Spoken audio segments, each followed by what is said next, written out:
You have been lied to your entire life. You have believed something completely wrong about your ancestors. The average life expectancy in the Stone Age was 30 years old. This number appears in every conversation about ancient humans.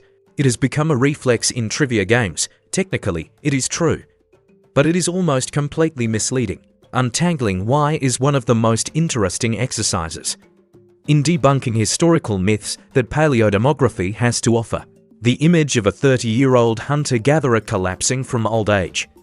Grey hair, a frail body. That is wrong. The real explanation is far more complex than just simple aging.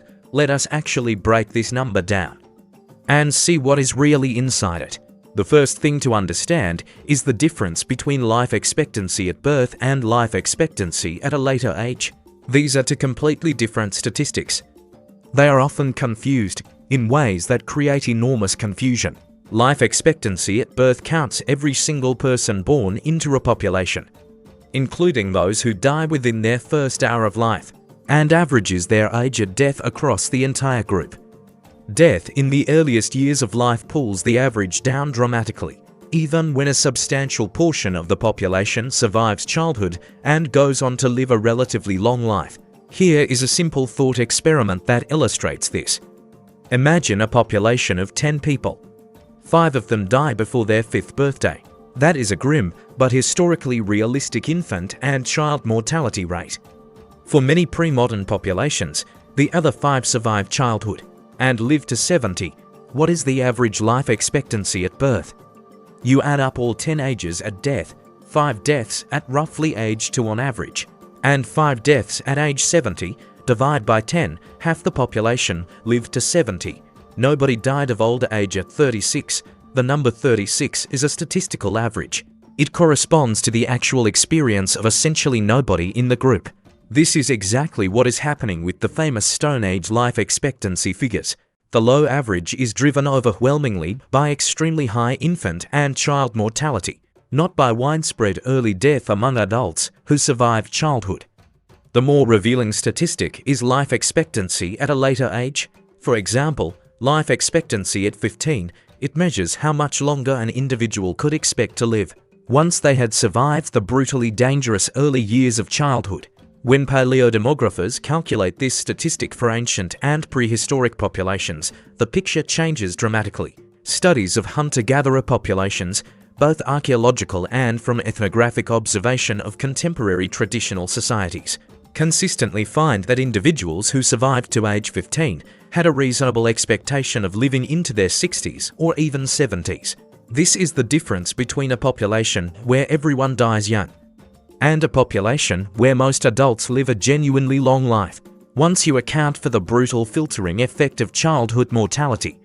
So why was childhood mortality so catastrophically high? This is where the actually interesting and often genuinely dark substance of this question lives. Infectious disease is the single largest category. The specific pattern of infectious disease risk changed dramatically across different phases of human history, in ways that complicate the simple narrative. Hunter-gatherer populations living in small, mobile, low-density groups were actually relatively protected from many infectious diseases that later became major killers.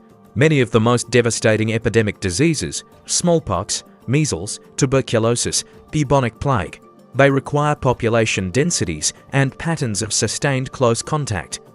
These simply did not exist in small, mobile hunter-gatherer bands.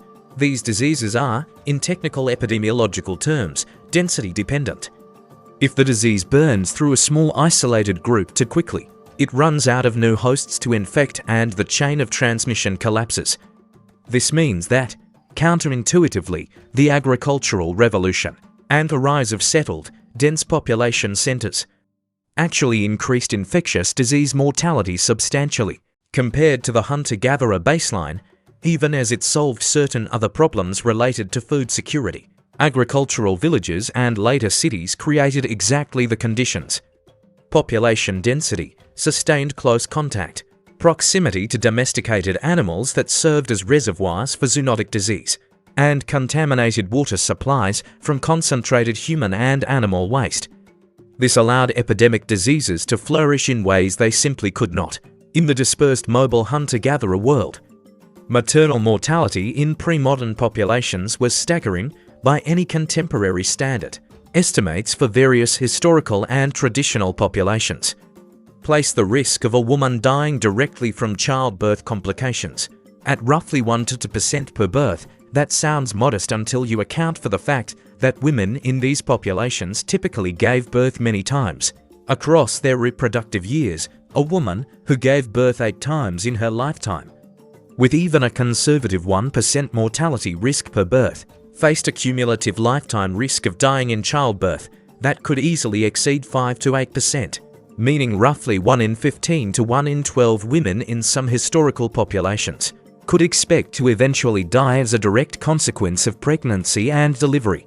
The specific causes of maternal death in pre-modern contexts were grimly consistent across cultures and time periods: hemorrhage during or immediately after delivery, infection following delivery, obstructed labor in cases where the infant's position or size created a mechanical blockage that no amount of effort or skill could resolve without modern surgical intervention, and preeclampsia and related hypertensive disorders of pregnancy.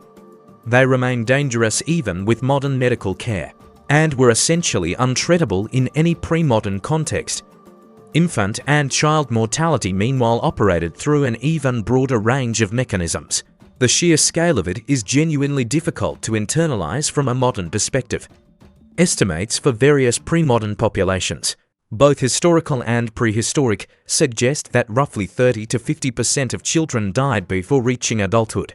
The most dangerous period overwhelmingly concentrated in the first 1 to 2 years of life: birth complications, infectious disease in a population with an immature immune system with no access to antibiotics or vaccines, malnutrition during periods of food scarcity that hit children disproportionately hard, and the simple physical fragility of very young bodies in a world without modern medical intervention, all combined to produce mortality rates almost unimaginable by contemporary standards. This staggering childhood mortality rate is the single largest factor dragging down life expectancy at birth. The figures that get casually quoted as evidence that ancient people simply aged faster and died younger across the board. They did not, in the sense that matters most for understanding daily lived experience. The children dying in catastrophic numbers were not living shortened adult lives. They were not living adult lives at all. Violence is the third major category. Its contribution to ancient mortality has been the subject of considerable academic debate for decades. Some researchers, drawing on archaeological evidence of trauma in skeletal remains and ethnographic observation of contemporary hunter-gatherer and tribal societies, argue that interpersonal violence, including warfare between groups, accounted for a remarkably high proportion of adult male deaths in many prehistoric and traditional societies. Other researchers have pushed back against these high estimates. They argue that the specific archaeological sites used to generate them may not be representative. Accidents and environmental hazards constitute a fourth significant category, including everything from animal attacks, falls, drowning, and exposure to extreme temperatures. A broken bone that might require a brief hospital visit and a cast in the modern world. In a pre-modern context, it could lead to infection, prolonged disability, and in severe cases, death from complications. This last point deserves particular emphasis. It is one of the most underappreciated factors. Ancient and pre-modern mortality rates were so much higher than modern rates across essentially every category of risk. Because of the absence of antibiotics, it is genuinely difficult to overstate its importance. Antibiotics completely transformed the relationship between minor injury or infection and death.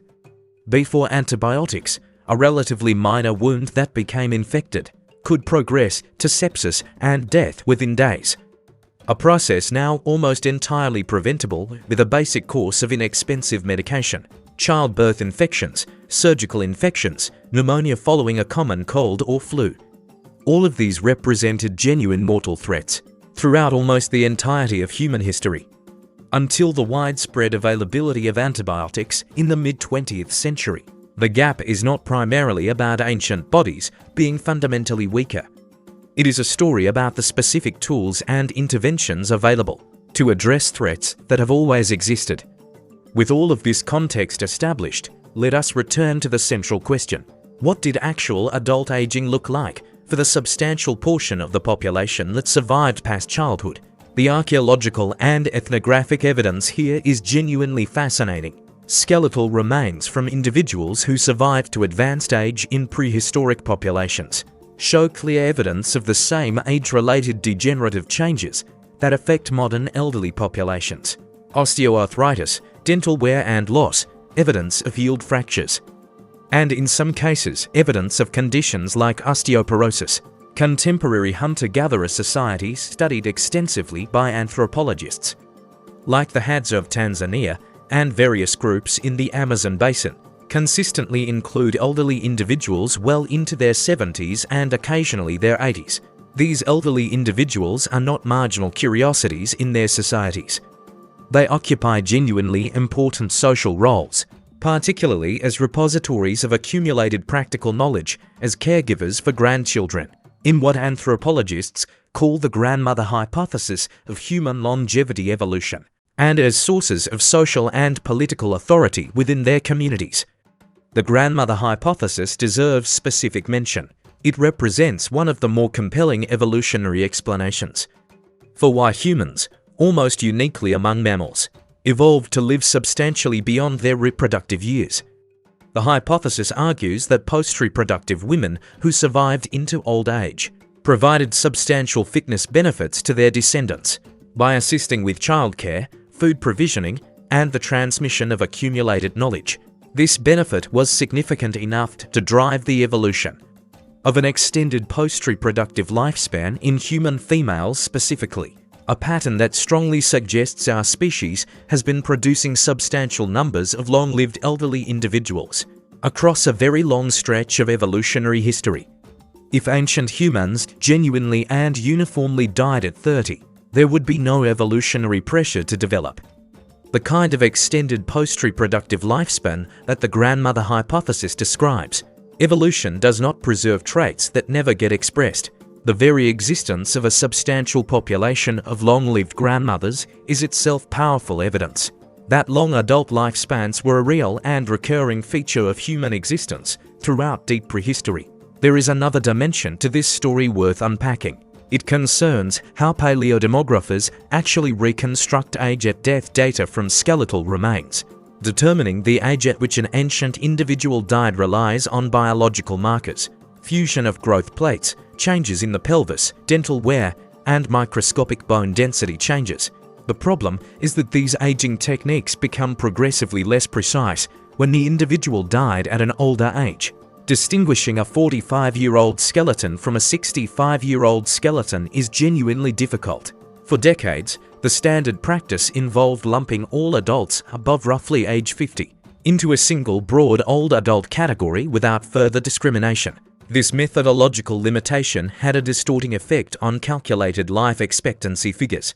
If a population's skeletal sample includes individuals who actually died in their 60s, 70s, or 80s, but the analytical method could only confidently place them in a broad 50-plus category, then any life expectancy calculation built on that data systematically underestimates the true extent of long adult lifespans, compressing what was likely a much wider range of older adult ages into an artificially narrow category. Let us look closer at the specific demographic data behind one of the most frequently cited ancient populations in this discussion: the skeletal collection from the site of Liban, Ohio, dating to roughly 800 to 1100 CE, studied extensively by physical anthropologists for decades. It has become a textbook example in paleodemographic research, precisely because of how thoroughly it has been analyzed. Initial analyses of the Liban skeletal population produced life expectancy figures that fit neatly into the popular narrative: a very low average lifespan, with few individuals appearing to survive past their 40s or 50s. A later reanalysis of the same skeletal material, using updated and more sophisticated aging methodologies that better accounted for the underestimation problems, produced a substantially revised picture.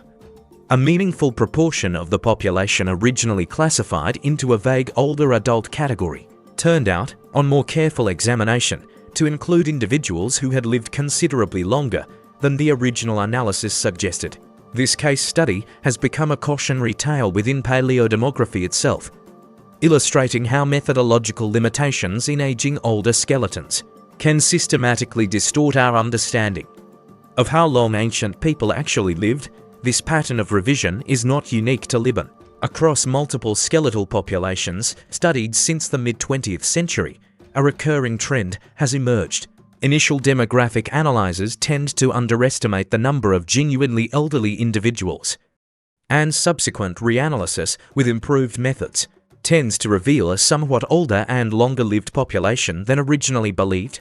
Now, let us turn to comparative studies of contemporary hunter-gatherer populations, conducted by researchers including Michael Gervin and Hillard Kaplan. Their work compiling demographic data across the Hadza, the Ache of Paraguay, the Highway of Venezuela and Colombia, and several other groups found a remarkably consistent pattern. Mortality risk concentrated heavily in the first few years of life, a substantial drop during adolescence and prime productive years, and then a gradual increase beginning around age 40 or 50. This mirrors the mortality curves observed in modern industrialized populations, just shifted to higher absolute rates at every age, due to the absence of modern medical intervention. Notably, across these hunter-gatherer populations studied, the modal age of adult death, the single most common age at which adults actually died, as opposed to the mean average dragged down by childhood mortality, clustered consistently in the range of 70 to 72 years old. This is genuinely striking. It suggests that the most statistically common outcome for an adult hunter-gatherer who survived early childhood was not dying at 30 or 40, but living into their 7th decade. There is also a worthwhile comparison to be made with the demographic transition during the early agricultural period. Evidence increasingly suggests the shift from foraging to farming was not a straightforward improvement demographically. Skeletal evidence from early agricultural populations consistently shows reduced average stature, increased markers of skeletal stress, higher rates of dental disease, and in some populations, evidence of increased childhood mortality during the initial transition to settled agricultural life. This is sometimes called the Neolithic mortality crisis. It complicates the simple linear narrative that human health steadily improved as civilization advanced. There is also a specific and somewhat counterintuitive point worth raising about how the disease environment shifted across the broad sweep of human history in ways that complicate any simple story of continuous improvement or continuous decline. Periods of severe epidemic disease, including the well-documented waves of bubonic plague that swept through medieval Europe, the catastrophic depopulation of the Americas following European contact, and recurring waves of cholera and typhoid in densely populated pre-modern cities, all represent acute crises superimposed on top of already significant background mortality rates. A hunter-gatherer population living in relative isolation faced a meaningfully different disease environment than an agricultural population living in a crowded medieval city during an active outbreak of plague. Lumping both into a single undifferentiated category called ancient humans obscures more than it reveals. There is one more thread in this story that deserves attention. It concerns how this whole topic intersects with our own modern psychological relationship to aging and the way we tell stories about the past. The persistent popularity of the 30-year myth serves a kind of narrative function. The idea that ancient humans simply dropped dead at 30 fits neatly into a broader cultural story, in which modernity represents straightforward linear improvement over a brutal and short-lived past. Flattering the present, the achievement is not that we have somehow extended the maximum potential human lifespan dramatically, because long adult lifespans into the 70s and beyond were always within the range of human biological possibility. The actual achievement is more specific. We have dramatically reduced the proportion of any population that fails to survive childhood, that dies from infectious disease in adulthood, that dies from childbirth complications, and that dies from injuries that would once have been fatal. We have not raised the ceiling of human lifespan nearly as dramatically as popular imagination suggests. Instead, we have dramatically raised the floor. This is both a more accurate story and a genuinely more remarkable one. It is the story of a species that learned, gradually, and through immense collective effort across many generations, to stop so many of its own members from dying, before they ever got the chance to discover how long they might otherwise have lived. The number 30 captures something real and tragic. It simply does not capture what most people assume it captures. The actual story underneath it is both darker in its specific details about childhood and childbirth, and brighter in its implications about adult longevity, than the flattened popular version most people carry around in their heads. Here is the bottom line to remember when you see a shocking statistic about the past. Always ask, what does that number really mean? And more importantly, what is it leaving out?